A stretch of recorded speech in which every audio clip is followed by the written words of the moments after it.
Muy buenas a todos, familia, bienvenidos un día más al canal.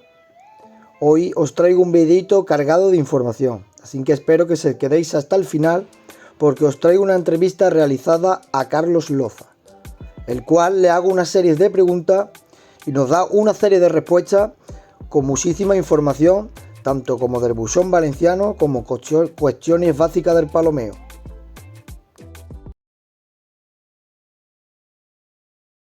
Bueno, me pregunta por el palomo valenciano y los distintos tipos de palomo que se conocen como valencianos. A ver, yo de entrada siempre digo que no existe ningún palomo más valenciano que el pica, ¿vale? El pica es el valenciano por excelencia. Lo que también está claro que en cuanto a lo que la gente de raza habla como valenciano, pues no entendemos lo que es el pica. El pica es un antiguo valenciano al que en el tiempo se le han sucedido cruces especialmente de paloma bravía, que es lo que ha convertido al antiguo palomo de trabajo que tenía que, como misión, cuando soltaba una paloma, llevarla a su casa, al palomo actual, ¿no? Más un palomo de guerra, muy fuerte en el pegue con otros palomos, muy obsesionado con la paloma en el momento del celo y muy quedado, ¿no? Entonces, partiendo de que para mí el palomo más valenciano que hay es el pica, ya sería un sucedáneo, pues en realidad conocemos como valencianos a muchos buchones que luego se han adaptado a las diferentes zonas donde se criaban, ¿no? El valenciano que se criaba en Granada se ha reconvertido en el granadino y ha pasado de ser un palomo que allí también se utilizaba para volarlo a ser un palomo específicamente de exposición. Es un palomo que ya no se vuela. Hay criadores que lo vuelan y hay criadores que procuran que vuele, pero nadie se plantea el hecho de ponerse a robar palomas con el palomo tipo valenciano granadino. El valenciano que estaba más cerca de este original que entró en Andalucía es el laudino sevillano, es un valenciano que lleva cruces de gorguero y rafeño, y al que también se le hace una selección especial en Sevilla. Dicen los sevillanos que es que el valenciano que llegó de la zona de Valencia era un palomo que se entregaba mucho y ellos tuvieron que hacer una serie de cruces para aguantarlo, ¿no? Para mí, el más cercano al valenciano original que entró en Andalucía es el laudino murciano, que se ha mantenido en el noroeste de Murcia, una zona muy interesante en el tema del palomo porque ha vivido completamente aislada, con los problemas que hubo con el palomo de pica y la persecución de palomares en el noroeste de Murcia, por unas circunstancias muy particulares, entre ellos por determinados alcaldes que eran aficionados al palomo de raza buchón y a la suelta y embreo, a la captura de palomas. No, allí el palomo deportivo no hizo mella, aunque la verdad es que casi todos estos criadores los mantenían casi ocultos, ¿no? Entonces el laudino murciano tal vez morfológicamente sea el que más se acerca al tipo valenciano que entró al menos aquí en Andalucía. Luego se han mantenido tipos de palomos diferentes, ¿no? Para mí, también valencianos son los que entran a Cádiz, que luego llegarían a formar parte del palomo de clase. Ellos lo llaman alicantinos, ¿no? Por el tipo de palomo que vienen, pero a fin de cuentas son palomos que entran por el deporte de la pica en muchos sitios, ¿no? El palomo de tiro y empeche extremeño también es un tipo de paloma basado en los antiguos palomos valencianos de celo.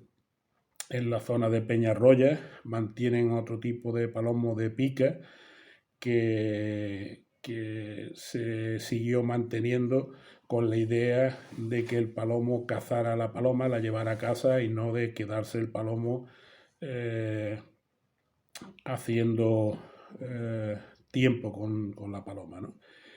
Y otro palomo que para mí está muy cerca del palomo valenciana que llegó a Andalucía, es lo que ahora quieren estandarizar como raza antigua de Úbeda, ¿no? Tal vez morfológicamente sea el palomo que más se parece al que mucha gente hace 50 o 60 años conocía como valenciano. Estos, los diferentes tipos que hay, bueno, me ha faltado el valenciano, he dicho el de Granada, el de Sevilla y el valenciano de Jaén. En Jaén también había un tipo de palomo que incluso vino de Valencia, diferente a lo que hoy día es el jienense, incluso diferente a lo que era el antiguo gorguero, que era un palomo valenciano que bueno, también un poco diferente al palomo que se ha mantenido en Úbeda, pero bueno, con unas características un poco similares a ese palomo de Úbeda, pero es un palomo que había en la generalidad de pueblos de Jaén y que se tenía como palomo ladrón y que también se utilizaba para sueltas. En los pueblos de Jaén, en determinados pueblos, se soltaba una paloma y había concursos en las ferias y en determinados momentos y se soltaba una paloma y el que ganaba era el macho que conseguía encerrarla. Así que, aunque es un poco largo, pues los vuelvo a denominar todos, ¿no? El valenciano de Granada se convierte en el granadino, el valenciano de Sevilla se convierte en el lodino sevillano, el valenciano que llega a Cádiz a través de otros pueblos de Andalucía, incluso de Alicante, pues se transforma en el palomo de clase, el palomo deportivo valenciano que llega a Extremadura se transforma en el palomo de tiro y en perche, perdón, en morón, otro tipo de palomo también procedente del palomo valenciano de trabajo, el palomo de Jaén, y bueno, esos son los tipos que hay con este último de Úbeda. Bueno, el adaptar un palomo nuevo es un arte y es que depende de muchísimos factores, ¿no?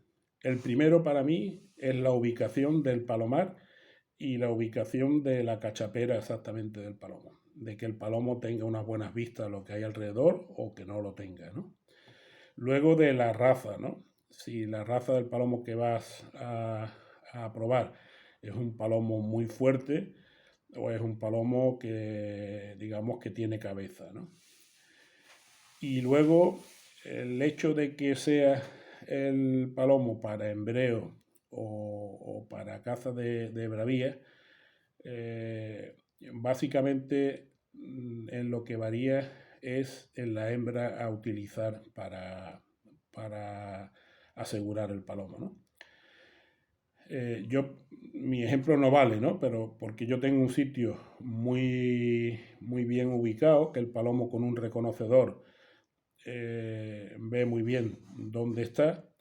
Entonces yo simplemente tengo el palomo en un cajón 3 días reconociendo y el tercer día, el cuarto lo suelto, siempre por la tarde. Eso sí es algo importante. Los palomos el primer día siempre se sueltan por la tarde y así ya me vale, ¿no? Pero claro, yo esto no se lo aconsejo a nadie que lo haga.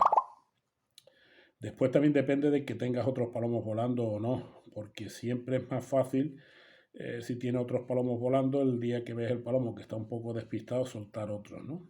Pero vamos a suponer que no hay más palomos y que tienes que volar un palomo que vas a poner a cazar por primera vez. Las reglas generales lo que nos dicen es que lo suyo es tener al palomo en el cajón en el que se va a volar para luego cazar.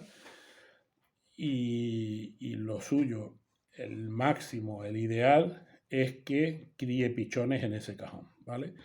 Eso sería lo ideal. ¿Qué pasa? Que normalmente no tenemos tanta paciencia, ¿no?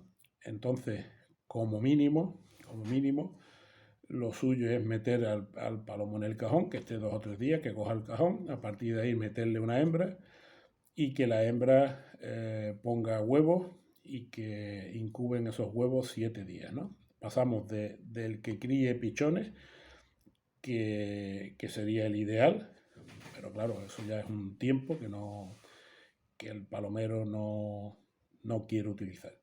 Entonces sería suficiente con que el palomo esté con la paloma, ponga huevos y lo incube en 7 días. ¿Cómo soltar el palomo? Pues lo suyo es que esto se sabe, tú tienes el palomo 3 días en el cajón, le metes la paloma y a los 7 días la hembra va a estar cercana a poner, ¿no? Pues es un momento en el que el macho está especialmente excitado con la paloma. Entonces sería el día bueno para por la tarde soltarlo. Si la paloma va de un tipo volador y tal, desde muy antiguo lo que se ha utilizado es ponerle cinta aislante en un ala a la paloma para que la paloma no pueda volar y se quede todo el tiempo en el palomar, ¿no? Estamos hablando, por supuesto, de que no tienes una paloma ya volada en su sitio, porque si no, lo fácil es volar a ese paloma nuevo con una paloma que ya sepa volar en ese sitio. Pero claro, estamos hablando de que partimos de cero. Para partir de cero y para no perder el palomo 3 días al cajón, se le mete una paloma, con celo por supuesto, que esté 7 días. A partir de esos 7 días, a la paloma se le encinta un ala, se le cogen las plumas de vuelo lo mejor es la cinta que utilizan los pintores para no manchar los bordes, una cinta que pega en el momento pero que se despega rápido. Entonces la paloma se echa al suelo con las alas encintadas, que el macho nos aseguramos de que la está viendo y se le abre al macho. Vuelvo a repetir, es importantísimo siempre que sea por la tarde. El palomo por la tarde, él sabe que le quedan pocas horas de luz y de vuelo y no se arriesgan a hacer vuelos largos, ¿no? Y luego la hembra, es muy importante, la hembra que se le mete a ese palomo nuevo para volarlo, porque lo ideal es que sea una hembra lo más parecida a lo que quieres tú después que trabaje, ¿no? Entonces, si es un palomo beleño, por ejemplo, lo suyo es que se vuele allí con una beleña, además vaya, que es como se vuelan las hembras en Vélez. Si es un gaditano para practicar el embreo con gaditanos, pues una hembra gaditana. Y si es un palomo de trabajo, lo suyo es que se le meta una paloma lo más parecida a una bravía, que ya puede ser una bravía en celo, una paloma de pica cruzada, y normalmente lo suyo es que se le meta azul, que va a ser el color más normal que tenga que trabajar el palomo.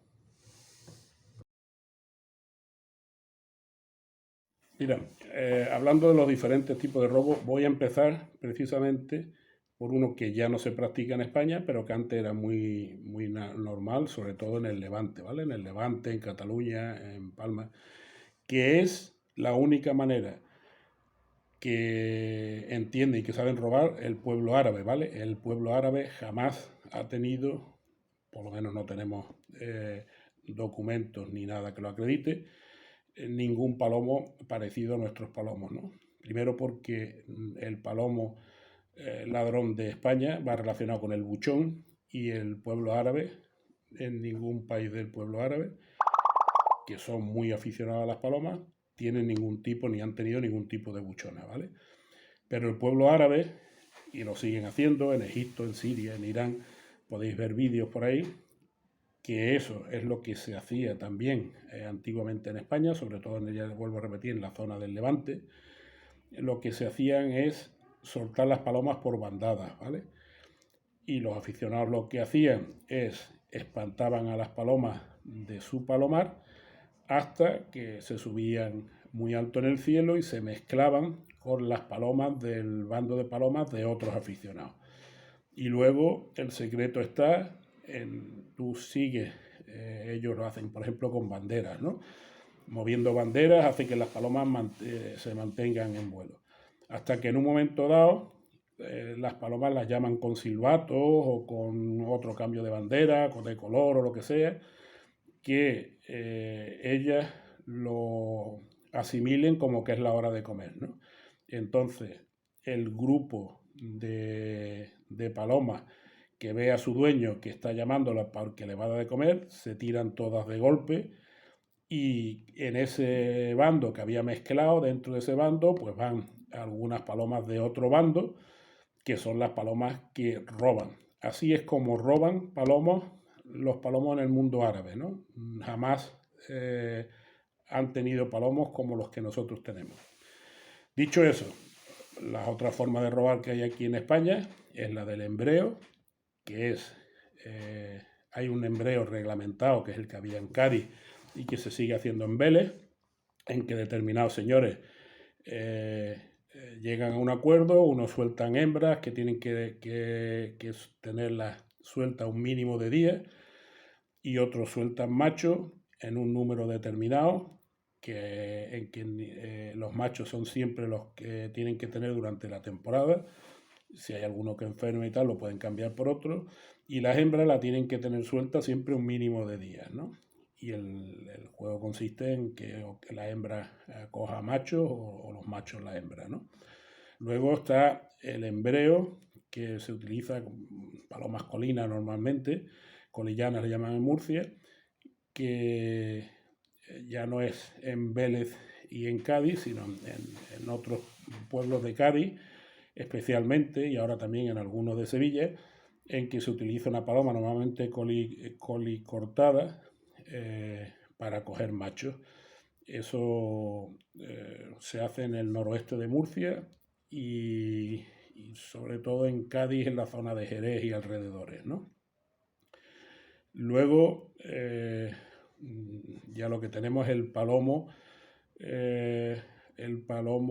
de trabajo que se denomina ahora, que en un 90% el que tiene este tipo de palomo lo que lo tiene es para coger bravías, ¿no? Las bravías de la torre, las bravías que hay en el pueblo y luego pues siguen existiendo en determinadas zonas gente que mantiene palomos y que están pendientes de la paloma perdida, de la paloma que entra nueva, de los pichones de raza, pero que esto es, digamos, ya hay muy escasos palomeros en ese sentido. La mayoría de la gente que no tiene el palomo de embreo específico entre razas como el beleño o las gaditanas, que lo que buscan es coger el beleño a la beleña o al revés, y el gaditano a la gaditana o al revés, el otro tipo de palomas que se utiliza con hembras son palomas normalmente cruzadas para coger cualquier tipo de macho, y luego ya el palomo que llamamos de trabajo, que es específicamente para coger las palomas bravías, ¿no? Ya hay muy poca gente que tenga palomos porque hay muy poca afición, no es como los pueblos de antes, que si en un pueblo había 200 palomeros o 100, había mucha posibilidad de que hubiera palomas perdidas, ¿no? Hoy día ya lo que hay es uno, dos o tres aficionados por pueblo, es raro que haya palomas perdidas. La mayoría de la gente se dedica a la paloma bravía. Bueno, aunque voy a explicar los orígenes por otro sitio, me pide Sergio que explique la evolución del palomo, ¿no? Hay datos objetivos, que son los que hay, y otros son opiniones, ¿no? En cuanto a los datos objetivos, diré que hasta el siglo pasado el palomo se relacionaba como palomo ladrón al buchón, ¿vale? Y dentro del buchón decían que no todos los buchones eran ladrones y específicamente hablaban de la zona de Madrid de un palomo con carúncula, ¿no? Entonces durante mucho tiempo se relacionaba al palomo ladrón con un palomo carunculado y buchón, que no tiene por qué ser así, ¿no? Vamos a ver.